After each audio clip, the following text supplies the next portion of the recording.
is Dr. James with Disc Louisiana. We've had a lot of interest in our discussions online, and I've had several questions that today I'm going to answer. The first question that has come up is, do disc herniations reabsorb themselves over time? The answer is yes and no. It depends on the type of disc herniation as to whether the disc herniation has the ability to absorb or not. Referencing back to Dr. Shamia's video, if you remember the disc as a jelly donut, and ultimately the herniation, disc herniation is when the jelly shoots out of the donut. So the ability for a disc to reabsorb depends on how much of the jelly is still connected inside of the donut. And so if you gently smash the donut and the jelly only bulges out but doesn't come out the hole, that would be called a disc herniation that's a prolapse. Those are not likely to reabsorb over time because they still have connection to the inside of the disc. If you gently hit the donut a little bit more and the material starts coming out of the hole, that would be a disc herniation that's called a disc extrusion. And so the material that is free and kind of away from the disc does have the ability to reabsorb itself over time. The final disc type of disc herniation is called sequestration, and that's where if you smash the jelly donut as hard as you can and a bunch of jelly material shoots out and doesn't have any connection with the inside of the disc anymore, that has the ability to be completely reabsorbed over time. And of all the prognoses, that's the best one to have because your body is able to mount a better inflammatory response and reabsorb that one more because it has less connection. So the less connection to the actual inside of the disc space, the more likelihood that your body is able to adapt to it and reabsorb it without any kind of surgical intervention.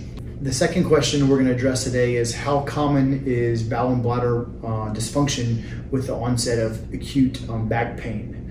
In reality, it's very uncommon, and the reason for this is ultimately if you look at a cross section of the way our nerve roots run out of our spine, out of the cauda equina, ultimately the sacral nerve roots that control bowel and bladder function are in the very center of the cauda equina, or the nerve roots at the bottom before they exit out into our legs, into our internal organs.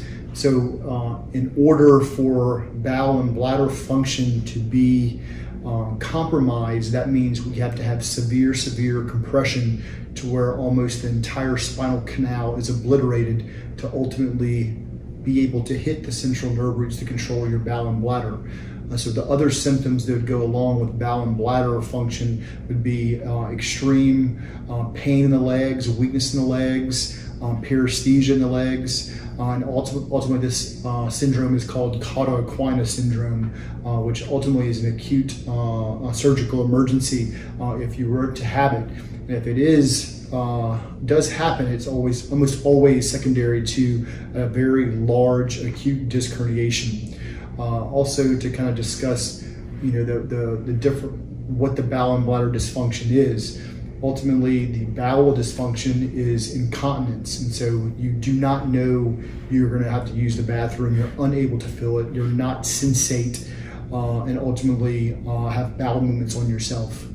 With regards to the urinary symptoms that you would have is actually kind of the opposite. Ultimately, you're unable to empty your bladder because the sphincters that relax and allow us to urinate are not functioning, and so ultimately your bladder completely fills up, and then what happens is it's called overflow incontinence, and so the pressure in the bladder becomes so high that ultimately it's a dribbling pattern of urination.